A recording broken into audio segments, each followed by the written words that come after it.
Howdy, howdy, howdy. Hello. Welcome back to SciTrek, your sci-fi TV and movie channel. And welcome back to Sci-Fi Sundays. I got the fancy camera up and going. It is already proven to be an issue. Oh, great. Oh, great. Happy Sunday, Ryan. Hope you're doing well. Happy Sunday, everybody. I'm going to try to not move and stay as still as possible for this camera. Mm-hmm.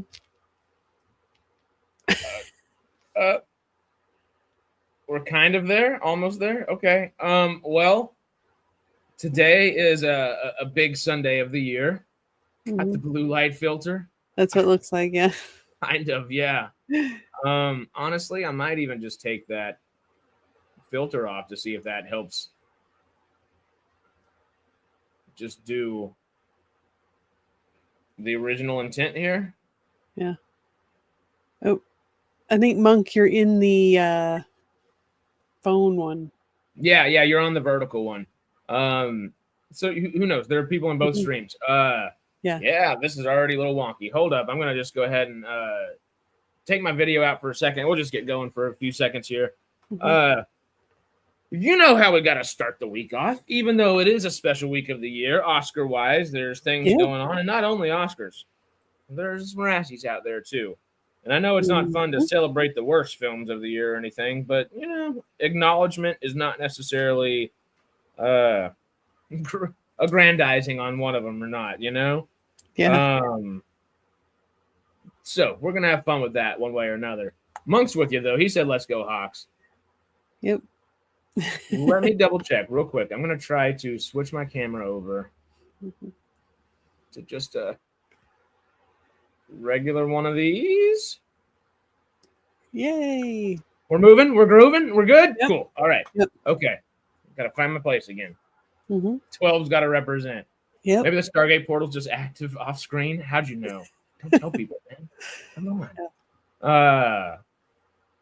But what'd you watch this week, Sarah? Anything fun? Anything crazy? Anything exciting?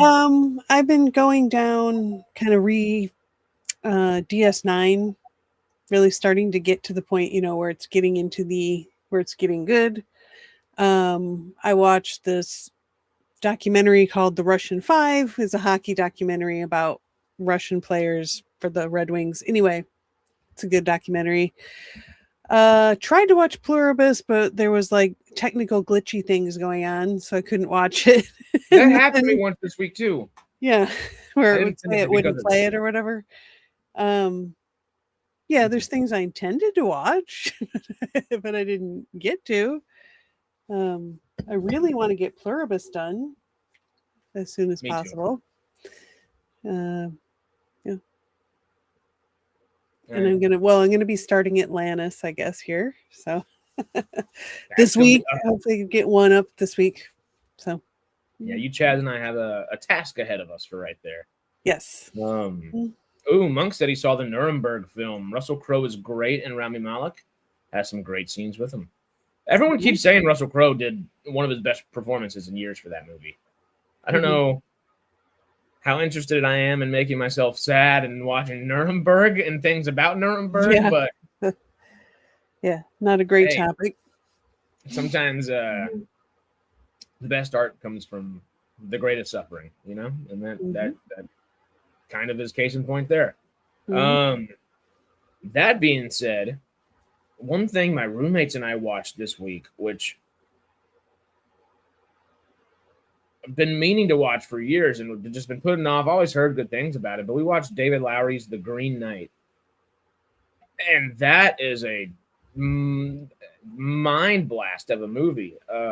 It is wild. It is the trippiest fantasy film I think I've ever seen, maybe besides The Northman, and it might even give The Northman a run for its money on fantasy psychedelia in a way. It was just it was a beautiful poetry kind of story, like it is.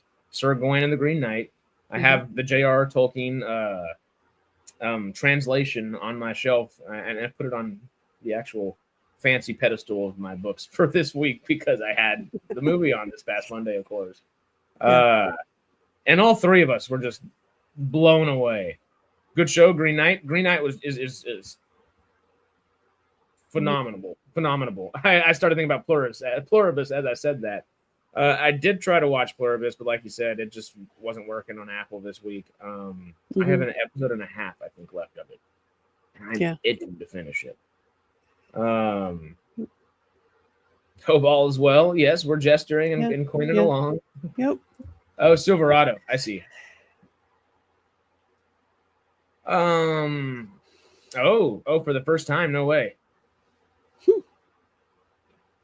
John Cleese in a Western is always great. Green Knight is bizarre in the best way possible. I think I might have started watching that. Is it one of those A24? Is that what the... It's A24. It's okay. I think I started watching it and was just like not getting into it and quit watching it. But it starts off weird. But in the best kind of weird. I appreciated what it was and what they were doing.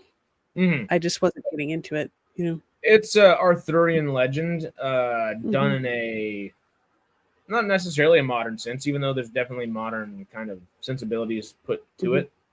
It is mythological fiction done correctly. I don't know. I don't have the words for it still. I need to watch it again, but oh god, we're all still reeling. Every day we talk about it for the past week. All three of us keep coming back and talking about it. Besides Green Knight, though, I did try to watch Pluribus. Of course, Farscape and Fallout. Fallout this week was crazy, in the best way possible. I'm ready for the Green Knight, aka the Super Mutant in Fallout, to pop out again and do something. Give me some more Ron Perlman. Besides that, I was supposed to go see Send Help yesterday, the early access for the film, and it just the day got away from me. Ended up being too busy. Got some couches back there, like you saw and such. So it was moving around a whole bunch of stuff, but I am excited to see that this Thursday. That's Sam Raimi's new horror movie, and anything Sam Raimi, just come. It's gonna be good. Michelle Yeoh in Star Trek 31 up for Golden Raspberry this year? Yeah. Could be. Well, now that you mention it, real quick, only movies that I can think of that is weird than Green Knight is Rubber. Oh, yeah, and Being John Malkovich. Being John Malkovich, that's a fun one and just so freaking weird at the same time. A killer tire. Oh, have you never heard of Rubber? No. Oh, it's the craziest thing ever. You'd love it. It's all right. I'll for its that dumbness. It's almost like what's the one, Monk, where there's a sentient car? Is that Stephen King with the sentient car? Christine? Well, Christine's Christine. But I don't know. There's a bunch of weird, crazy horror movies that are all great in their own weird, crazy ways. Now, all that being said, there are things that just got out this week, and they're kind of crazy. Microwave this. Trucks. There we go. Sentient trucks. Thank you. What's that? Is that Spielberg? Oh, that 70s. It was like 70s, early 80s. Oh, what is the name of that movie? I've seen it like a couple times and I forget what it's called. It's Dirt. Duel.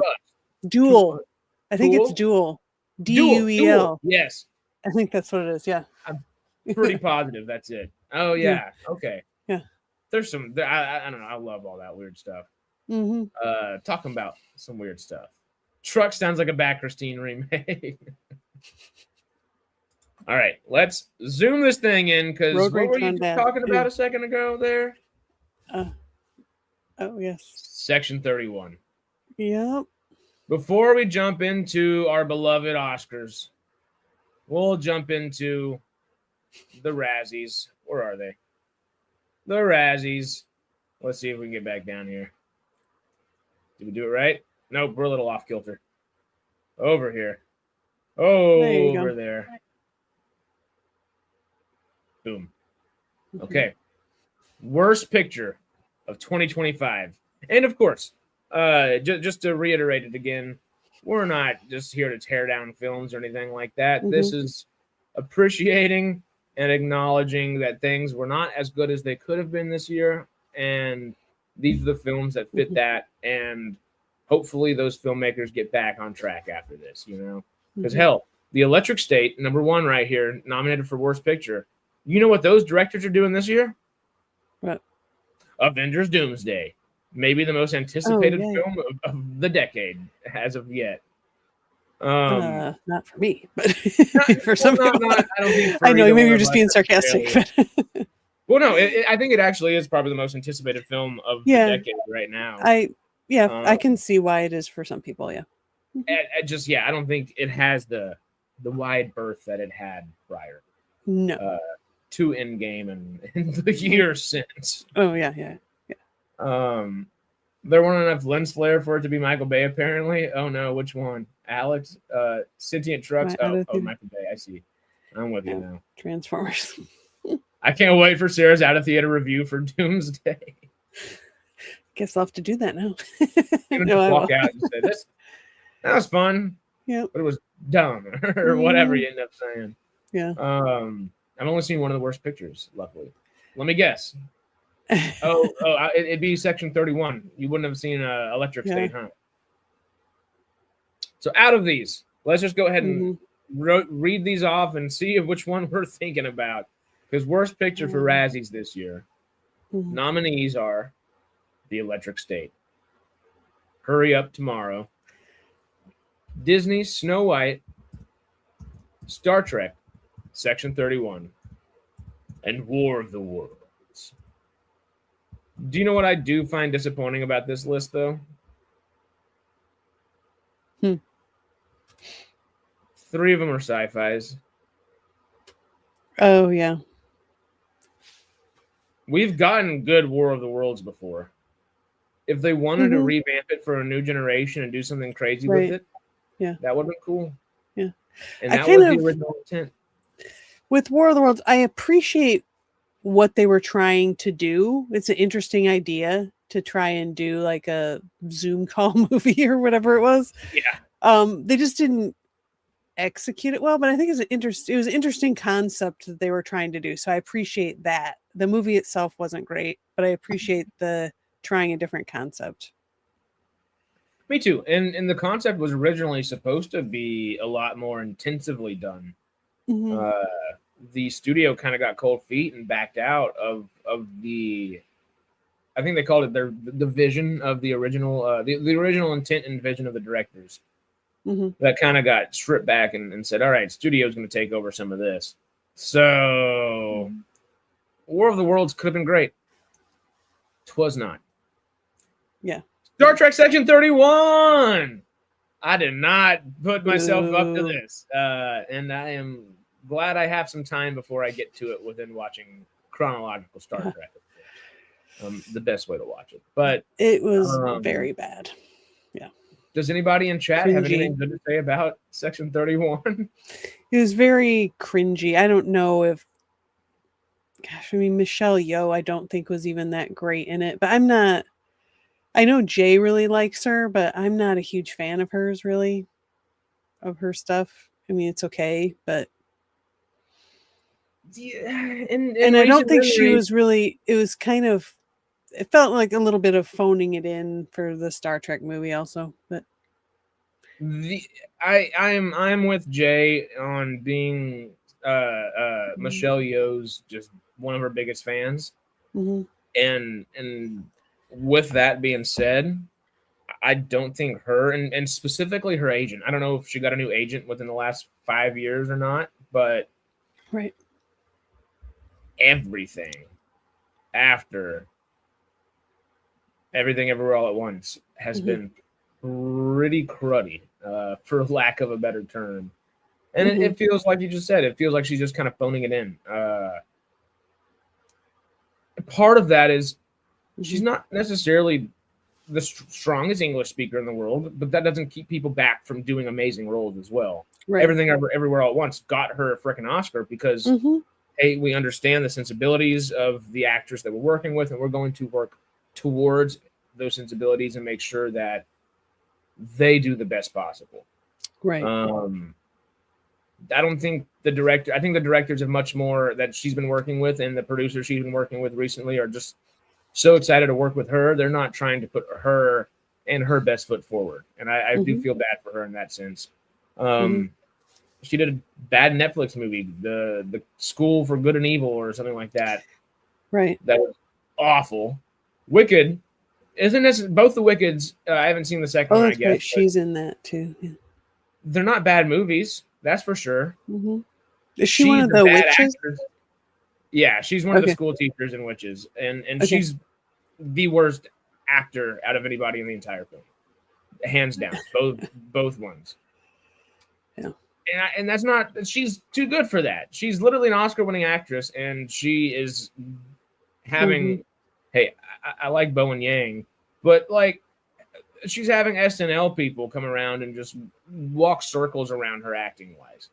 And that Bowen Yang's not a good example because Bowen Yang's hilarious and a great actor as well. But there's like, hey, and I like musical theater, but a bunch of musical theater people are just walking circles around her.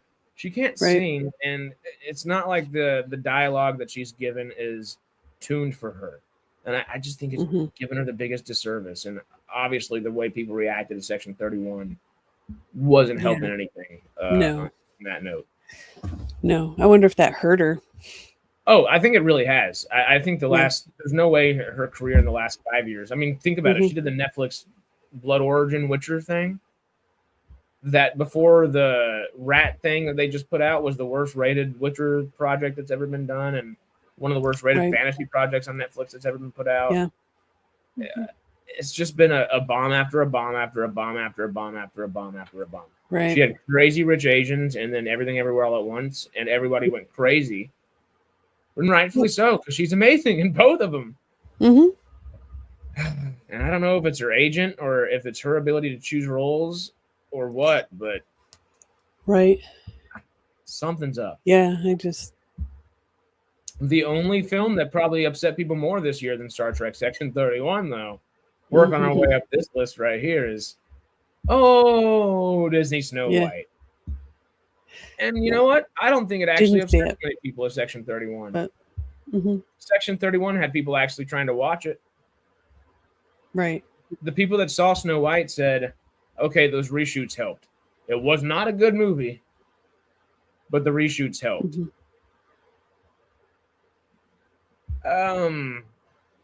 My roommate saw it and hated it.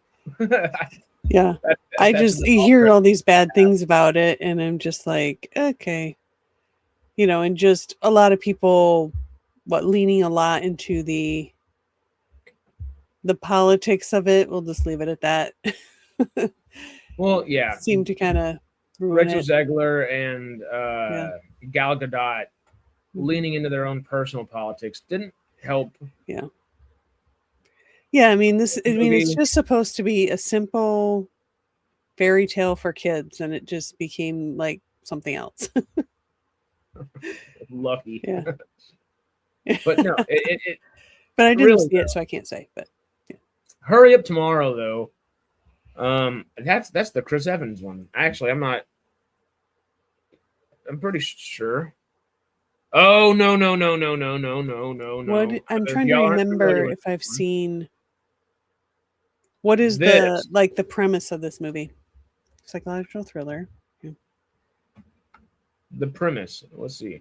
What is the plot or whatever? What is it? Yeah. Okay. It's a hallucinatory exploration of the human psyche when a globally famous entertainer struggling with vocal issues is pushed to keep performing by his. Bum bum bum. Sounds dull. The few people that saw this anybody that saw this is going to be voting for this as the worst picture, I'm pretty sure. Hurry Up Tomorrow. Yeah. But I think so few people saw it. Barry Keoghan and Jenna Ortega are both in it, but they're in it because The Weeknd paid them good money to be in it and decided that he wanted to act again. And every time The Weeknd tries to act, hey, I love people trying to act. I think anybody can act with a good director as well. Mm-hmm. Like I'd know. So you're yep. The Weeknd makes my thought process with anybody can act with a good director lessen. My stance lessens whenever I see The Weeknd on screen. I did not see Hurry Up Tomorrow either. But I am familiar with it and saw a bunch of things about it, and not an inkling of it made me want to go towards it. Real quick, though, Monk said the modern Snow White was set up to fail. First it was the dwarves thing, then it was Zegler and Godot. Disney should have pulled a Batgirl. They really should have. They could have saved a lot of money and tax write-offs. Might not be the most artistic form of putting a film out there, or lack thereof. Right. But there's more than there's a much larger piece of the pie that needs to be thought of sometimes, and it was not thought of. Yeah. Same thing for Hurry Up Tomorrow over there. Formula for bad movies seems to be insert modern psychology concepts. Oh, and have just a huge egotistical human being in there as well. Sorry, Weeknd, but I didn't say it first. Our final one here is the Electric State, the Russo brothers, the people bringing us Avengers Doomsday this year. Oh, I didn't hate it. I thought there some of the robots were kind of cute or whatever, but I don't know if it, it's not like a good movie, but I didn't hate it. It was like, okay, that was a movie. It was all right. Wasn't great, but easily the best. Not going to watch it again, but I've seen worse. Yeah. I think it's easily the best of the worst from this list here.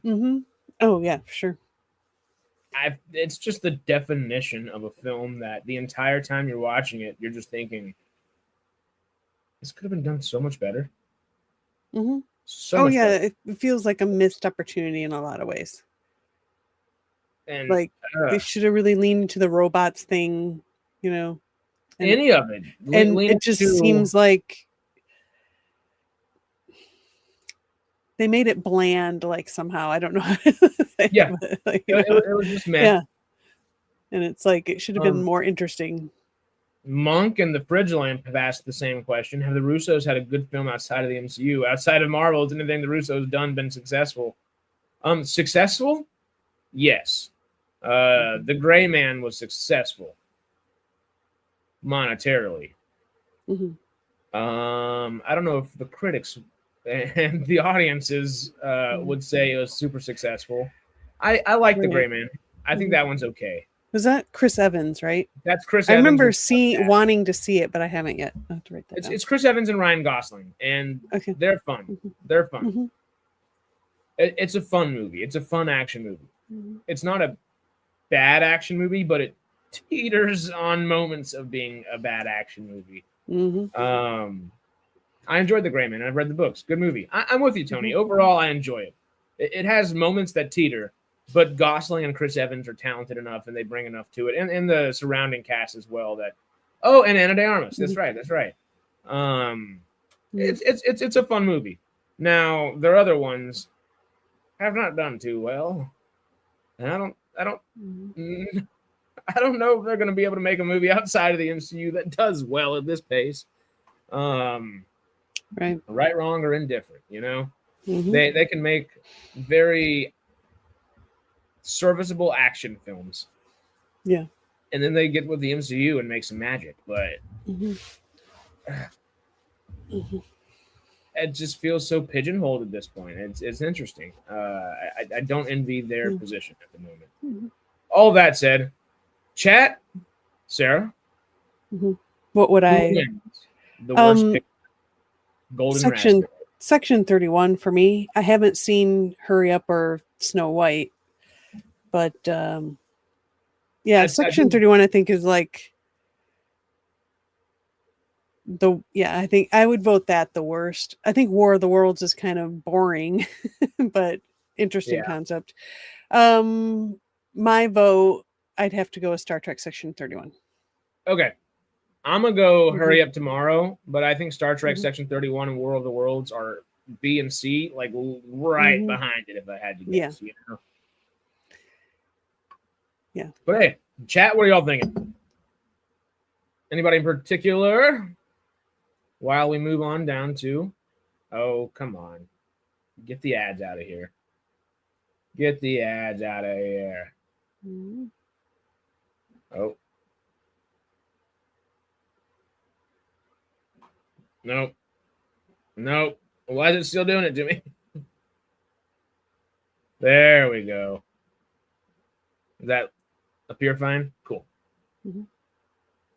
Poll. That takes a little bit too long. We have to go back through YouTube itself rather than StreamYards where we stream from, and it's a little complicated. But we'll just do it from here.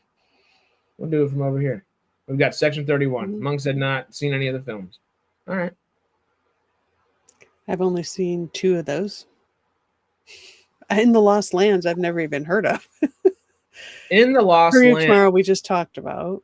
Yeah, In the Lost Lands is the George R.R. Martin novel that was turned into a film. It had Mila Jovovich and Dave Bautista lead it. And let me pull it up. Oh, okay. I think I remember seeing the trailers of this now. It's sort of post-apocalyptic world. Yeah, I think I remember seeing some trailers for it. And it looked interesting. Like maybe I'll watch that when it goes to streaming and then forgot about it. Yeah, I think that's the definition of it. Yeah. Mila Jovovich looked cool, but you can look cool all day. You got to make a good movie while you're at it. And I don't know if that was accomplished there, sadly. Right. I mean, it's not like, is she like, I don't know, her acting is okay, I guess, you know. Oh, she's good in the Resident Evil movies. The first Resident Evil, her in The Fifth Element, her in a few things in the early 2000s were in late 90s. Fifth Element. That's probably your greatest performance. Great. I actually think she could be an Oscar-winning actress. Not just Oscar-nominated, but winning actress. And I hate to say it because I think she lives a happy life with her husband. I'm glad that they met each other and have a fun career together and everything. But Paul W.S. Anderson tanked her Oscar career, tanked her actual film career. She's very much a solid B-movie actress that's always going to be a B-movie actress now, but she could have been A-list and then some. You know, I think she had everything that Charlize Theron had before Charlize Theron came on to the scene, you know?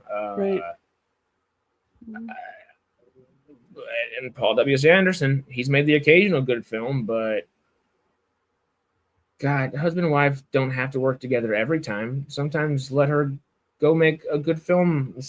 Please. Right. Yeah. Please. Yeah. Worst for me, tie with Snow White, section 31. Okay. Not seen any of them. Unbiased, and my vote goes to War of the Worlds. Okay. Which was, I mean, it's probably my number 2. What? I will fight for Jared Leto on his acting ability at least. But anyway, okay, let's keep moving and grooving towards these. We've gone Dave Bautista in The Lost Lands. Ice Cube for War of the Worlds. That's pretty self-explanatory. We've already talked about this one. Scott Eastwood for Alarum. I forgot this came out. This is, let's read the description. 2 spies from rival agencies fall for each other and elope together to a remote cabin. However, things become complicated when multiple organizations disrupt their peace for a coveted hard drive. Sounds like a Netflix movie. Oh, it's a straight to TV, straight to DVD. Yeah. I don't know why Scott Eastwood or Sylvester Stallone are even in this. This is a movie that people make fun of some movies for totally being whatchamacallem, money laundering things. Yeah. I'm not accusing, but I'm not accusing anybody. Yeah. But I actually think I think Corridor Crew, I don't know if this is the same one they went over, but they kind of said the same thing about another Sylvester Stallone movie. I think it's straight to the bargain bin, and it is one where it does seem like a made for TV, like totally. Not the best. So who knows? Scott Eastwood, I did not see him in Alarum. I probably won't be voting that way. Jared Leto and Tron Ares, I 1000% disagree with.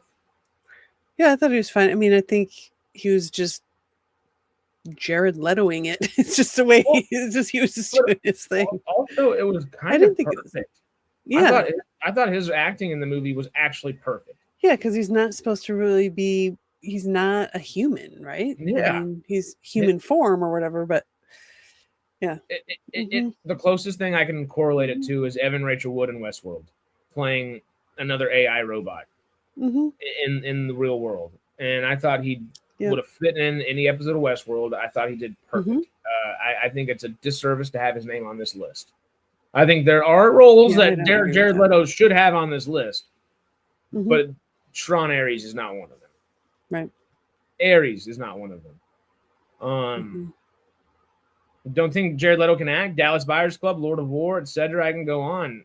Requiem for a Dream, anything. He's a phenomenal actor. He's just a bit of a goofball. Yeah. Might be the easiest way to put that one. Finally, though, we have Abel Tesfaye, aka The Weeknd, for Hurry Up Tomorrow. I have not seen this movie, as I will say again. My vote goes towards The Weeknd for Hurry Up Tomorrow, just from the trailers.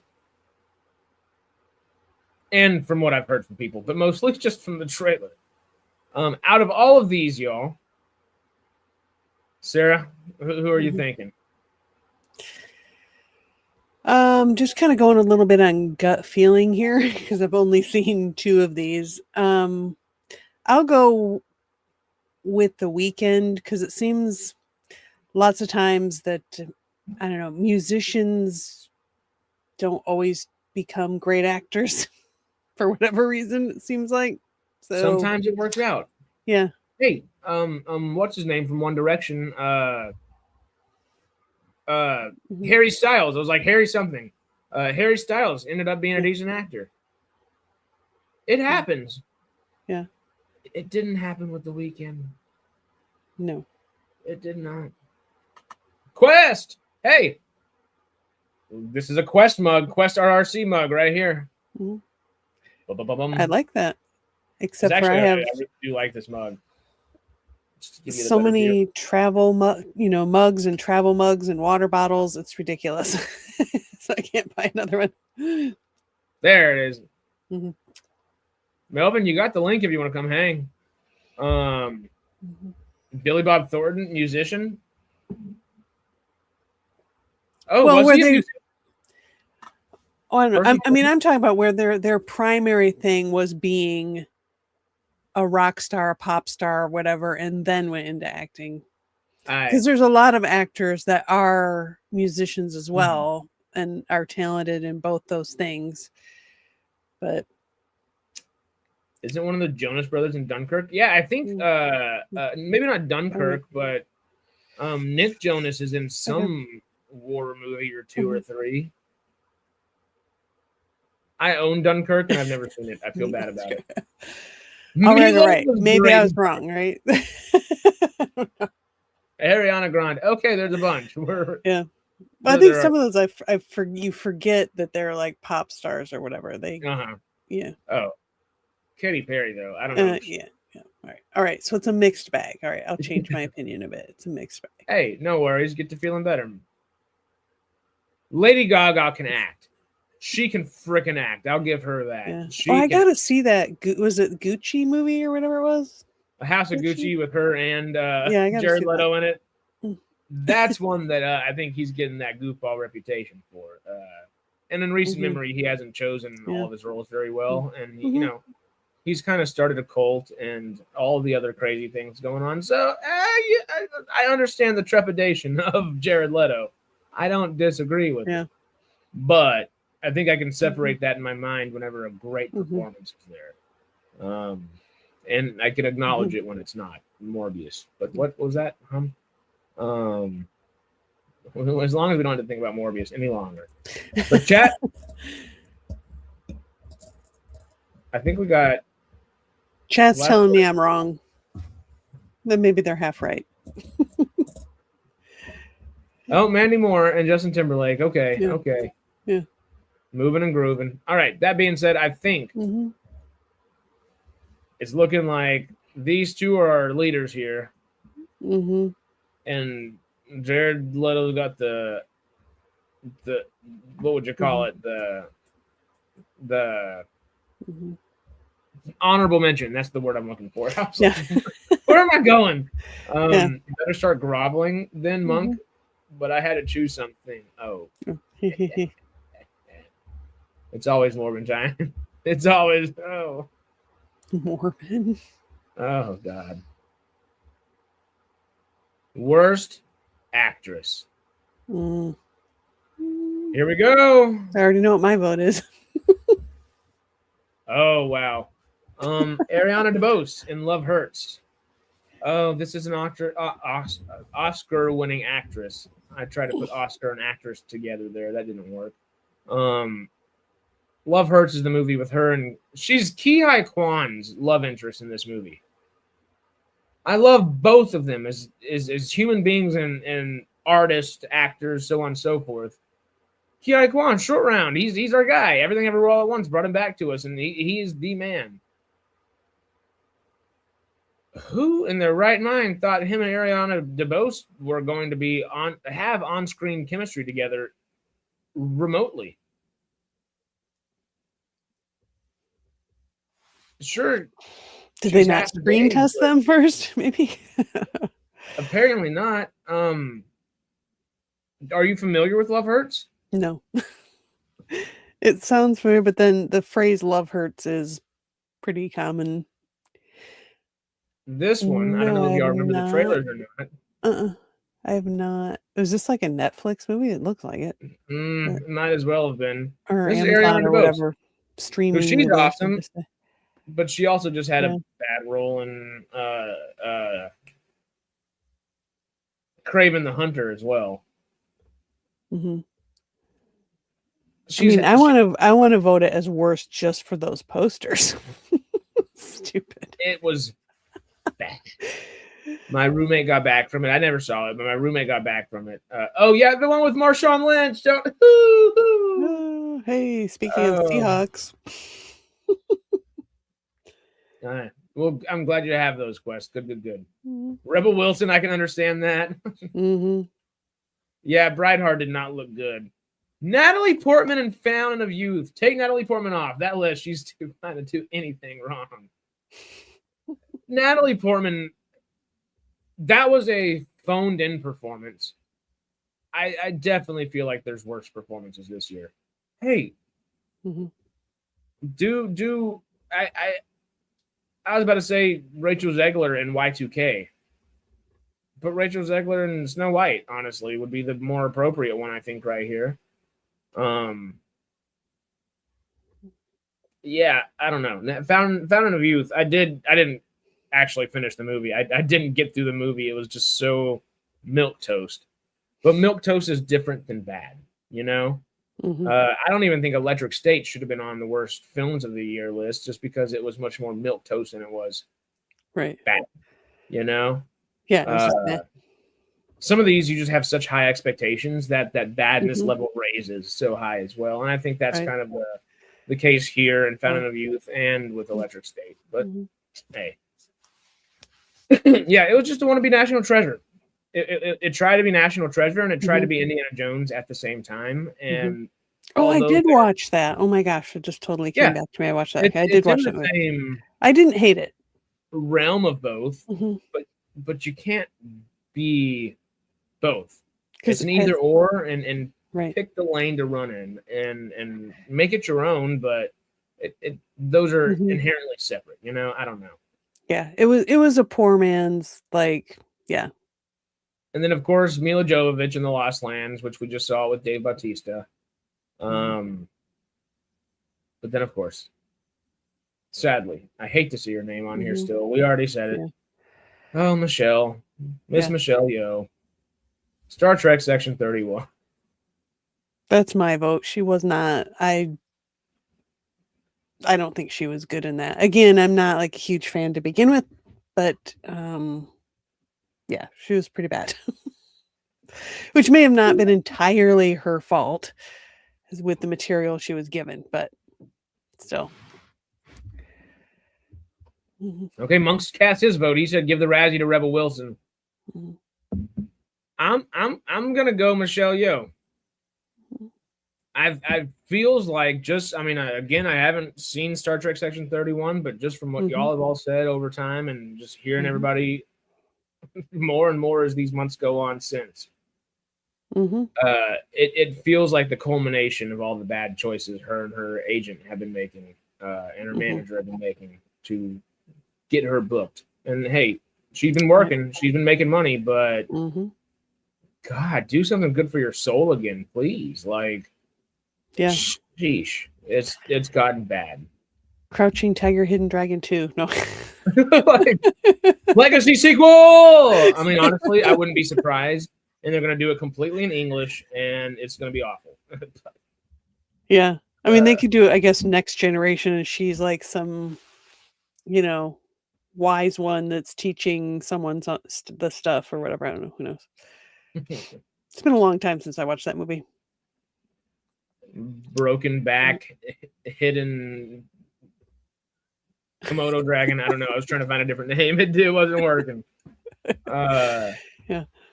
I always wonder about nominating actors and actresses when technically it's the writing, production, and directing that makes it suck most of the time. That is true.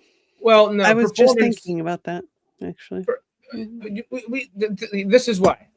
This is why. Not Monk. Sorry, Melvin, right here. Perfect example. Game of Thrones season 7 and season 8. The writing was not good at that point. It faltered. Sure, it was a lot better, and in the direction and all these different things were a lot better than most shows ever get, Oh, yeah. But it was clear that they lost their North Star, as in, the books to go off of. Right, because they didn't have books at that point. No, and they didn't have George R.R. Martin to kind of go off of right. either. And he still hasn't finished that series, I don't think. It's crazy. It is insane. But yeah, where season 7 and season 8 are not as great,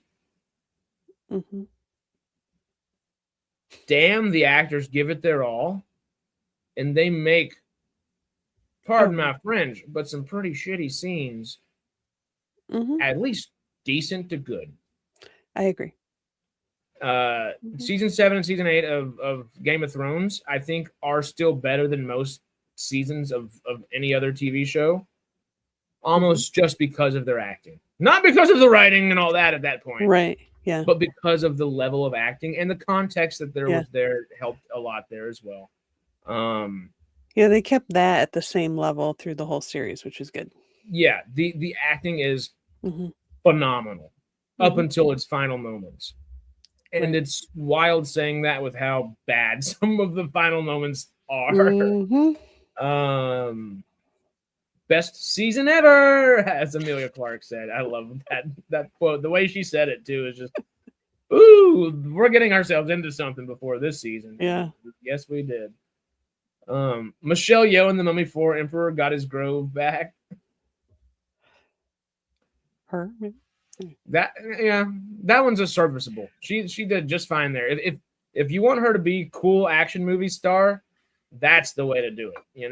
I don't think Mummy 4 is the best movie in the world, of course, but that is the type of film. She doesn't need to be singing a bunch of songs and stuff that she can't sing in English, at least. Like, it's not fair to do to somebody. It hurts my soul to see Michelle Yeoh get stripped down bare to her bones and just not it just sucks. I just wish she had some good roles recently. We still have Everything Everywhere All at Once. Hey, Michelle Yeoh and Jackie Chan in a new Super Cop. What was that earlier? Super Cop 4. Come on now. They're both a little up there in years for that kind of stuff. Anyway, I think so. Benoff and Weiss rushed 7 and 8 so they could move to Star Wars. That got canceled like so many. Yeah, they started the canceling bout too. They got they rushed the last 2 seasons so they could get to their what seems like Night of the Old Republic trilogy.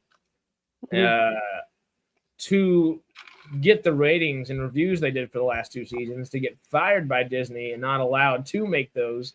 And that started, we all know what happened from Disney. Just Yep. Especially Lucasfilm, just firing people left and right there. And rightfully so. I mean, too many freaking cooks in the kitchen at that point, but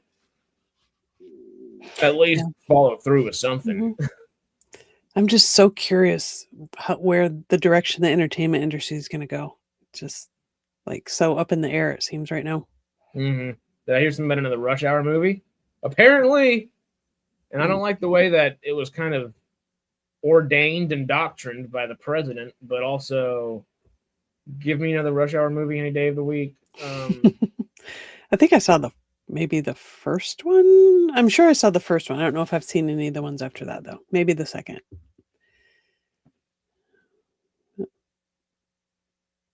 What?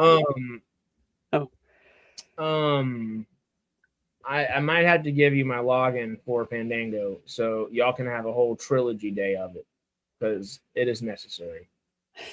They're so good. But ultimately, I think worst actress here, did we decide Michelle Yeoh? I have. I don't know. That's our pick for Golden Raspberry, most likely.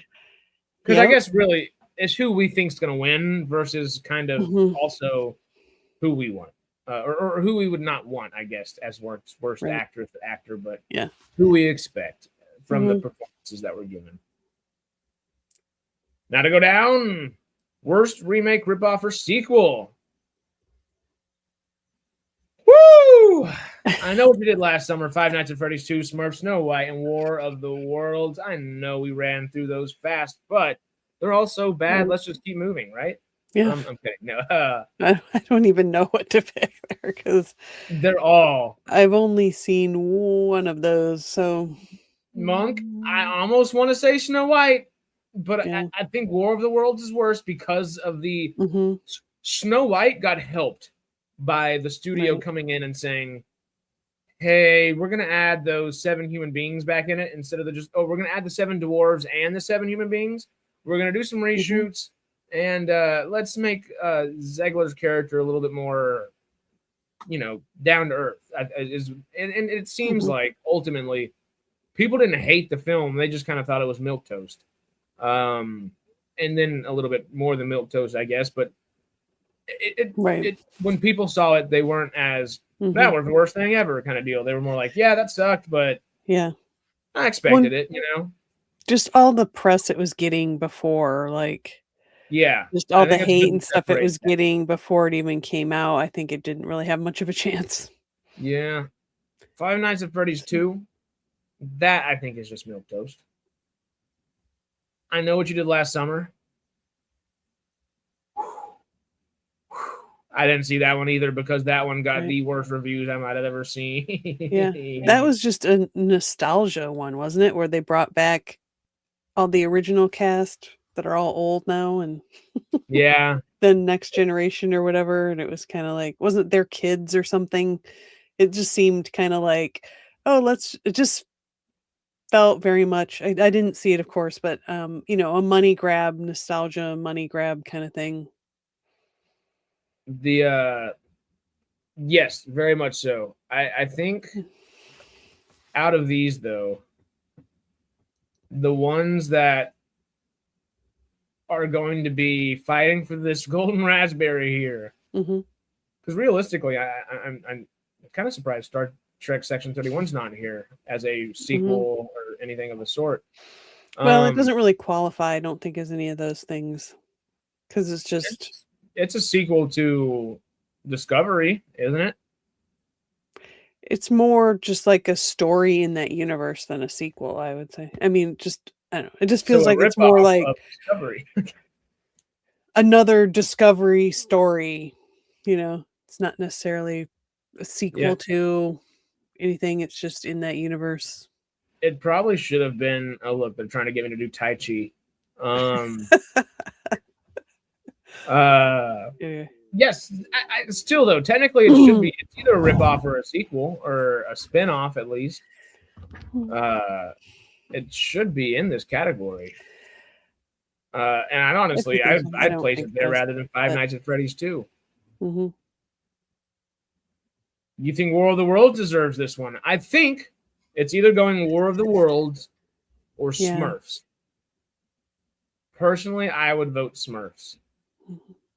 I can't do James Corden in a movie any longer. I'm sorry.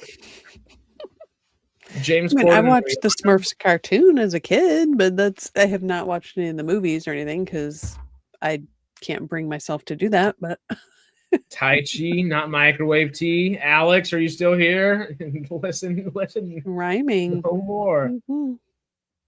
I would go with War of the Worlds as far as like a worst remake, considering like the original H.G. Wells story was reduced to that. It wasn't. I don't think it was really true to the original at all. I mean, it had you don't want to moments, see that. Mm-hmm. But no, yeah, it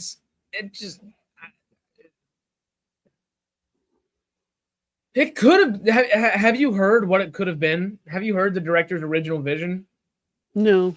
Because it was supposed to be a super small budget, like a $10-13 million movie that was A24 kind of styled. And yes, it was going to be made during COVID and all that. So it was going to have a Zoom element. Right. But it was going to have him running around and doing a bunch of other things as well. And it just sounded so much better. As just bad as the Smurfs is, War of the Worlds almost just brings a bigger disappointment. Mm-hmm. But I still have to go with Smurfs, I think. Mm-hmm. But yeah, War of the Worlds and Smurfs, I think, leave that list pretty easy. Right. I got about 15 more minutes, just so you know. Okay, well, let's sprint through this then. Worst supporting actress. How many more do we have here? This might just be. This is all the worst. We haven't even gotten to the. Yeah, we haven't even got to the Oscars. Part 2, I guess. Here we are. Worst supporting actress: Anna Chlumsky, Bridehard. Not familiar with her. Emma Horvath, The Strangers, Chapter 2. Scarlett Rose Stallone and Gunslingers. Casey Roll, Star Trek Section 31. Isis Valverde for Alarum. For the sake of speeding through these, because I'm not familiar with most of them. I'm not either. I don't even know who the Casey Roll character was. I don't. Yeah, I'm going Casey. I just don't know the name. I'd have to see what the character was. But I'm gonna go with, because Scarlett Rose Stallone, she was in Tulsa King also, right? And I didn't think she was very good in that. If that's the same. Oh, that's that daughter. Oh, that's true. Is it that daughter? That's what I'm at. I think it. I'm assuming maybe it's the same daughter. Yes, it is. Okay, then that would be my vote, because this one. She wasn't very good in Tulsa King either. No, this is Casey Roll. Okay. This one. All right. I guess the fact that I don't remember that character at all speaks for itself. Yeah, I don't. It could be any one of these. I mean, really, I have no idea. I'm just going with Scarlett Rose Stallone is the only one I remember. So. Yeah, that's one of Stallone's kids. Yeah. Don't know any of them. Yeah. Yeah. The 53 War of the Worlds wins every time for me, just like them 54 and the Day the Other Stood Still 51. Those old sci-fis are just they set the stage. Right. And I mean, I felt the Tom Cruise War of the Worlds was pretty decent. I love that one as well. Oh, okay. So all 7 artificial dwarves for Snow White. I'm going with that one. Yeah. Before I go any further, I'm going with right. Yeah. And they got a lot of crap for that, right? For not like hiring little people. Is that the correct terminology? Well, I'm not offending anyone. Dwarfs, little people, either one, I guess, because it was a big thing where, and hey, I want to work with Peter Dinklage someday, so I'm not talking shit, my friend, but just going through what has been said on the internet and on interviews, so on and so forth. Peter Dinklage essentially baited Disney into not hiring real dwarves for the 7 dwarves because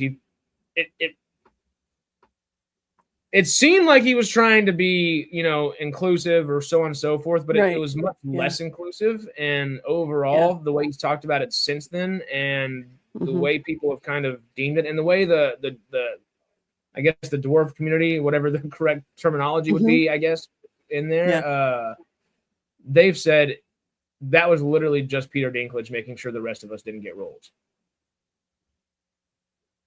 Okay. And it seems to happen Yeah, more that's true. more often than not Mhm. within that community. Mhm. And I do feel bad for that. And Mhm. that's why they did the 7 people in there instead. Mhm.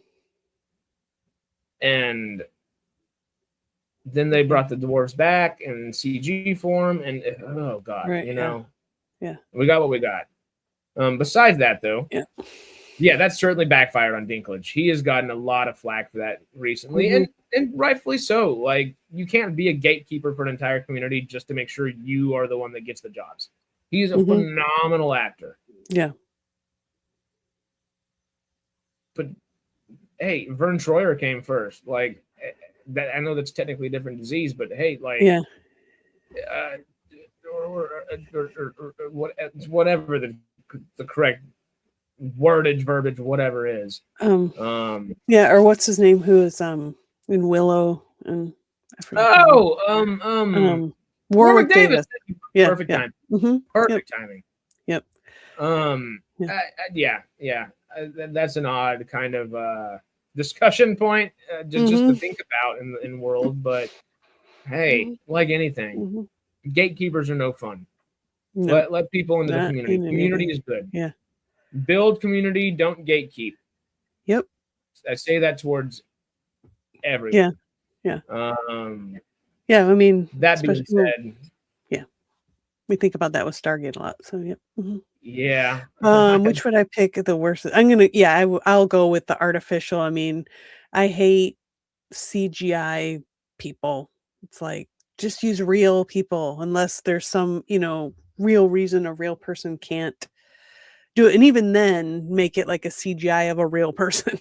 Yeah, exactly. At least Yeah. do additive effects and not change. Like Alita Battle Angel, something, not necessarily poof. Stallone and Stallone for the Razzie this year. Oh no. And Kenny Baker was before Warwick. That's true too. Hey, good call in there, David. But yeah, the other people just on this list for the sake of saying their names are Nicolas Cage for Gunslingers, Stephen Dorff for Brightheart, Greg Kinnear for Off the Grid, and Sylvester Stallone for Alarm. But we know it goes to all 7 artificial dwarves. Yep. Or Snow White. So if that wins, how do they give them the award? Oh, most people don't accept this anyway. My video's being so bad, I'm just going to let that chill out for just a second and keep moving. This one's my favorite list, though. I'm going to put my video back because this one's too fun. Oh, God. Worst screen combo. Again, all 7 dwarves. Snow White. James Corden and Rihanna. Smurfs. Ice Cube and a Zoom camera. The War of the Worlds.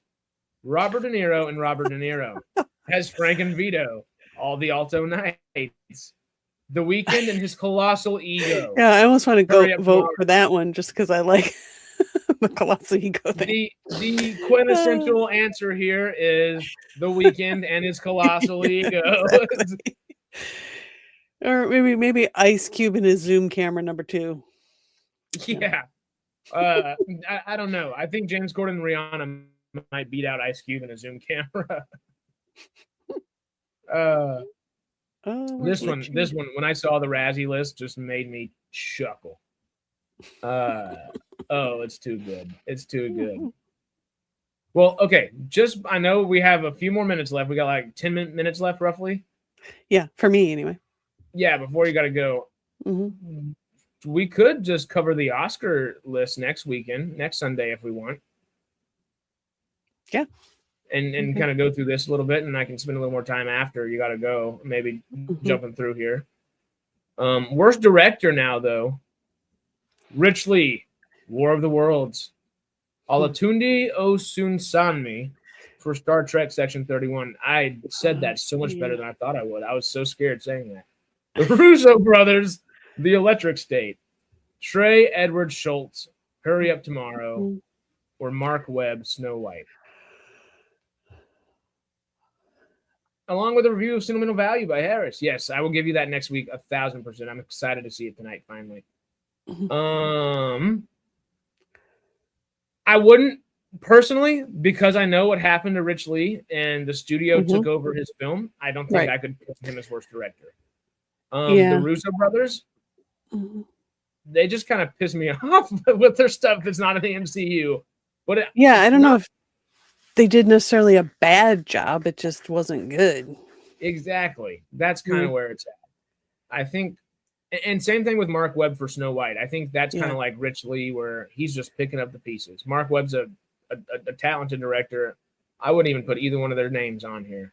Their movies, totally, but their names I wouldn't put as worst on here. Right. That leaves us with Trey Edward Schultz and Olatunde. I can't even say it better the second time. Shoot. Olatunde O squared. Double O Star Trek. 0031 is. Yeah. That's my vote. 00. Because it just. And I don't know how much was that his fault as far as like, the writing wasn't good and all that. But. Well, he can change that. That's something that he has the ability to change. Unless Alex Kurtzman was the one literally like puppeteering and marionetting things. I think Olatunde Osunsanmi is my choice as well. Because Trey Edward Schultz, I'm not familiar with him, and Hurry Up Tomorrow, I still think it's probably worse than Star Trek Section 31 somehow, just from what I've heard and seen. That being said, I think The Weeknd and his colossal ego from the last category probably took over some of that direction there, because it was The Weeknd's movie. The Weeknd produced it with his own money as well. The Weeknd starred in it and got the other actors and actresses for it. The Weeknd did this. The Weeknd did that. It was The Weeknd's film, more so than I think it was Trey Edward Schultz. But 0031, I think there we go. That's my vote. The movie seems I think the movie has a very rushed feel to it. Like, they probably, if they would have spent some time reworking it, but I think there was issues with Michelle Yeoh's schedule and all that stuff. It got rushed, and I think that hurt it a lot. I hope it wasn't rushed just for her to go to her next bad movie, but sadly that's probably what it was. I hope it's her next Oscar-winning film, but we will see at this point. Okay, worst screenplay.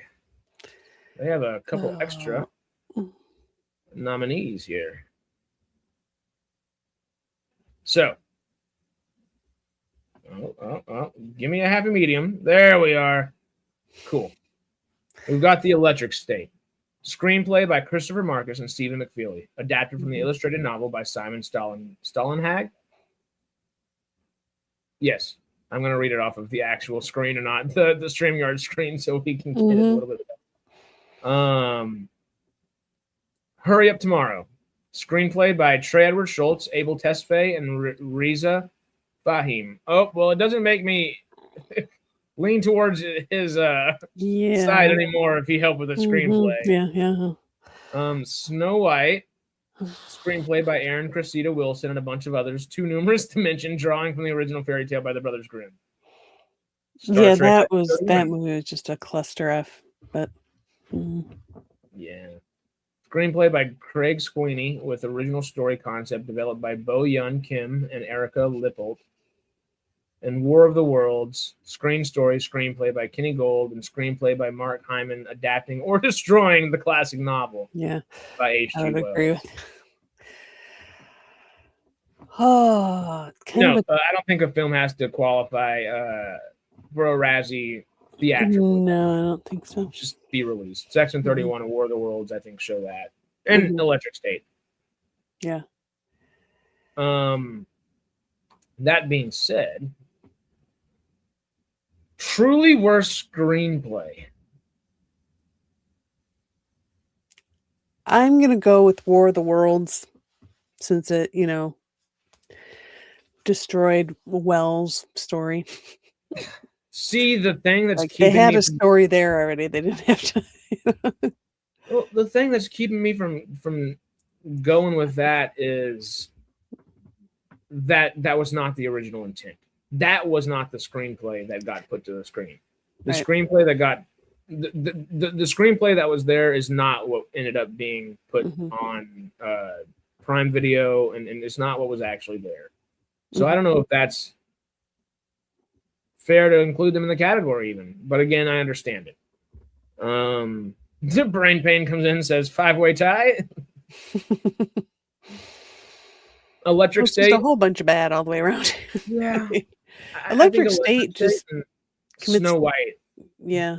Both fall under the same category of trying to modernize something that should have stood on its own, and always has.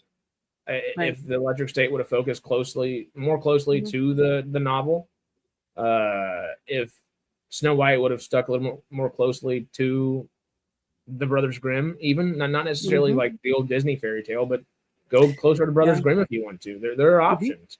Yep. It bastardized both. Electric State kind of bastardized the Electric State novel. War of the Worlds definitely bastardized H.G. Wells, but it's such a studio thing. I don't know. Hurry Up Tomorrow and Star Trek Section 31 still lead that list for me. Yeah, Electric State was just kind of boring because it's crime. And I think Section 31 even gets a little bit of a pass from me because it is so many frickin' hands in the pie. Yeah. And it's rushing to get it done. It doesn't mean it was good, but hey, at least we did it good. Where Hurry Up Tomorrow wasn't rushed. It wasn't, I mean, it was technically meticulously done over the right amount of time. Did the production right, did all the things right, whatever, so on and so forth. And I'll go with that. Bad.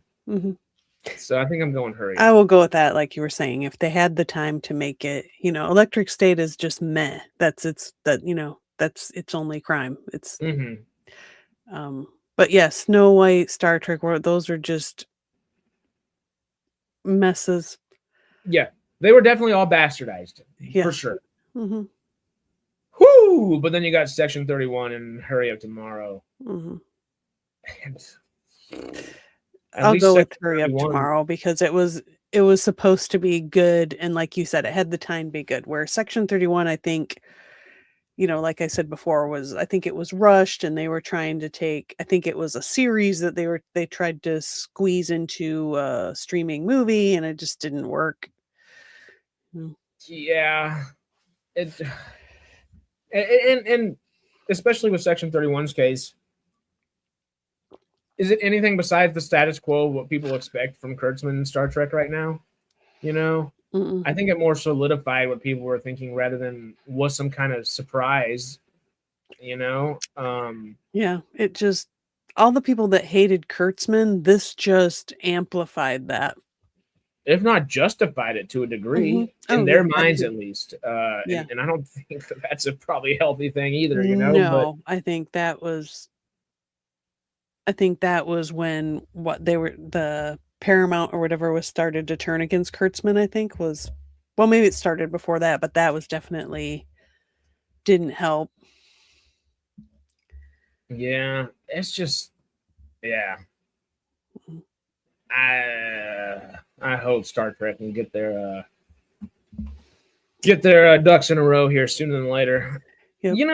It seems like Doc Who has kind of gotten at least they have better vision for what they have going forward, losing Disney. I think they realize that they have to do better now. Right.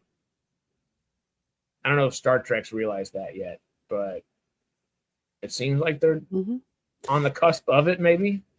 Yeah, it just depends on what happens with the it seems like Kurtzman's going to be out here, but are they still going to have him in the picture because of some rights to different things or whatever? We'll see how that shakes out. He very well may end up Kathleen Kennedying, and she's not going anywhere. She might not be in charge of Lucasfilm now, but her name's on the next 5 movies.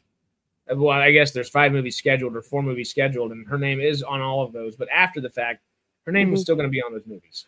She's not going to not go produce for Lucasfilm.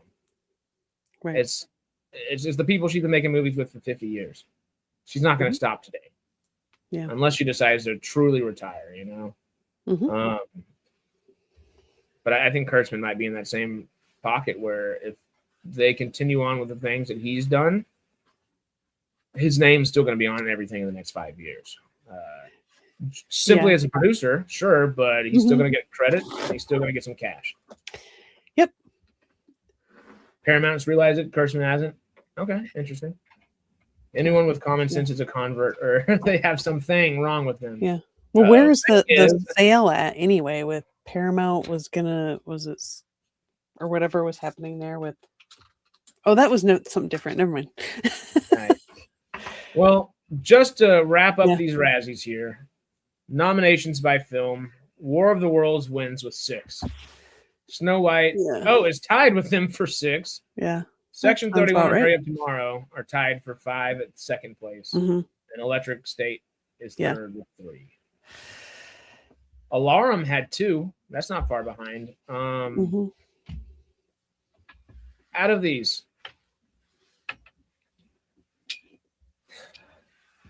what's truly the film this year that I wouldn't say worst film necessarily, but which film here missed its mark the most? War of the Worlds, probably. I think so. Star Trek a close second. And I think Electric State's pretty close behind that too. Hurry Up Tomorrow, I don't think people expected to be good when they saw the trailer. Snow White, people have been clamoring about that just to be bad for a long time. More people wanted it to be bad than it to be good. Right. Electric State had such a good novel, and it was the Russo brothers saying, hey, we're going to bring this whole new franchise, this, and that, you know? So that was a lot of hope there that kind of got taken away. Yeah. But I'm with you. Section 31 and War of the Worlds specifically, they take away. They take that one away. Well, I'm going to go ahead and change this stream name to it's Razzie season and schedule next week for its Oscar season. That Maybe way I can watch at least one of those. Hey, and actually, I will have seen a couple of the films that have been Oscar nominated over the next week or so. So that'll be nice as well. Yeah. Can we have Wagner Mora on our Oscar stream next week? I will ask Greg. I will text him and say, hey, you got a Sunday? And we'll see. Yeah, he'd be a good, resource on that. That he would. He'd have fun talking about all the Oscars. He probably wouldn't want to talk about all these Razzies. I believe feels like I do, where I don't want to call films bad or worse or anything like this, but hey, sometimes you got to acknowledge, and I think we can both acknowledge, but shoot, it hurts our soul just a little bit. But you know what hurt my soul more? Were some of those movies on that list. So hey, so you do have to acknowledge and move forward sometimes. So we'll see if Greg's busy this coming. Oh, yeah, that'd be fun. My camera just fritzed out on me there. Well, all that being said, I know Sarah has to get on out of here. We're an hour and 15 minutes. I could spend another 15 minutes with you, or we could come back with a whole crazy mess of things to talk next week. And I think that's the one we're going to shoot for. Y'all start a second channel and come stream with us. We'll do Thing Trek. Thing Trek can come on. We'll have a Thing Trek cast pod something. I was trying to find good alliterations to change words up, and it didn't work. Anyway, all of that being said, we love and appreciate y'all. One thing, everybody that's here, because I know y'all are our true folk, and anybody that makes it to the end of this video that are big fans and hang out with us and are our people, so on and so forth. There is one thing that I would love for y'all to do, if y'all could do us a favor real quick.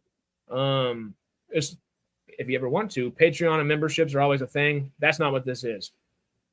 We now have the community tab over on our notes page whenever you go to just the SciTrek homepage on YouTube. In the community tab, it's not just SciTrek that can post in there. Y'all can post in there as much as you want. So where you go on to SciTrek on YouTube, there's notes, and that'll just show all the different things. But community tab allows y'all to actually have a conversation, and it makes the Discord's awesome, and we are trying to kind of revamp and get some stuff going for the Discord. But this is kind of Discord on YouTube to kind of keep it simple as well, the community tab. So go say howdy in there. If you have anything interesting to talk about, something that you might post in the Facebook group, you can post it in there as well. You know, spread the love, put it in different spots. You know, we're trying to boost that algorithm up a little bit. And hey, if y'all are hanging with us, we might as well keep talking throughout the day. We can do that while chatting, you know. I would be remiss to say, because I mentioned it, of course, anybody that's gotten this far, we do have our Patreon up, and we do have our memberships up again. So both those things are running and active, and you get benefits for being a member for both of those. A patron for Patreon, of course. We do Farscape. We do Farscapetrion tomorrow. Yes, tomorrow. It's gonna be a good one. Yep. We're in some weird, crazy stuff. Went to our web address and it installed an advertising notice.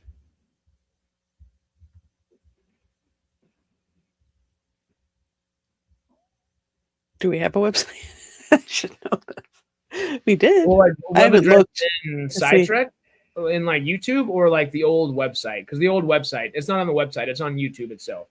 The old website is non-existent. I don't believe anymore. Something like that. Yeah. Okay, so yeah, I don't go for the website. It's the actual YouTube homepage, just the SciTrek homepage. Yeah. But all of that being said, all that craziness, thank y'all for supporting us the way y'all do. You know we appreciate it, and we try to bring you a little bit more in the YouTube address.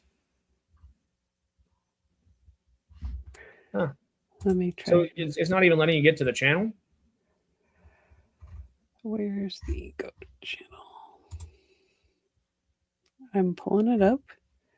Click on posts.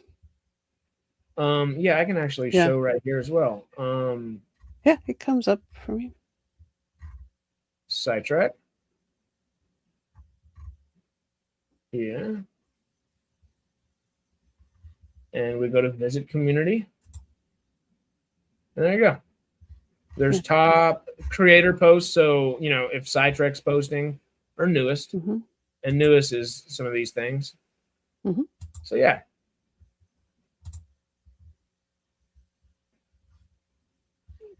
I've always been a convert. I don't vocalize my conversions. Surprise.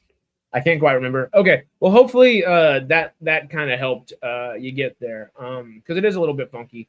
It's just right here. Whenever you get to SciTrek, on its main page. Oh, I clicked too many things. Go back one more time.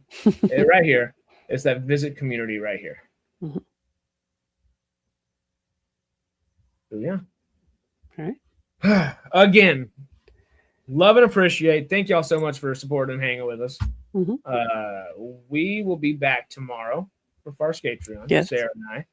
Yep. Wednesday, we'll also be back for another Stargate Outpost. And Tuesday night / Wednesday morning. Actually, let me double check real quick. Just because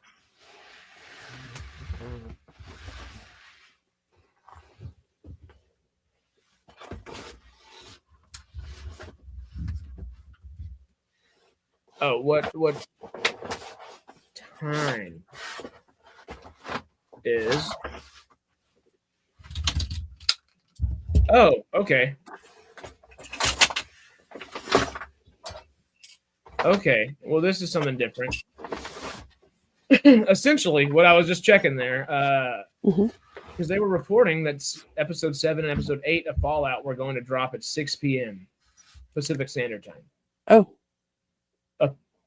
I just Googled it, and it says it's still 12 a.m. So it should still be regular time. If things change and Fallout is now airing at 6 p.m. on Tuesday evening, we will let y'all know, and we will keep y'all posted. And we will be there, of course, to watch party alongside. It wouldn't change anything for the Friday podcast, of course. The Radical Wasteland on Friday would remain the same, but Radical Wasteland on Tuesday/Wednesday. Keep your eyes and ears posted, and we will do the same for you to let you know if it is at 6 p.m. Pacific Standard Time or midnight Pacific Standard Time, aka 2 a.m. Brit time over there, or 8 a.m. One or the other. Again, thank y'all. We will see y'all soon. There's a lot coming up. It's going to be a lot of fun. This has been Sci-Fi Sundays. We didn't get to talk a whole bunch of Oscars, so you're going to be seeing this thumbnail again next weekend. But in the meantime, we hope you enjoy your day. Stay cosmic, SciTrekkers. Hey. See you in the next video. Bye.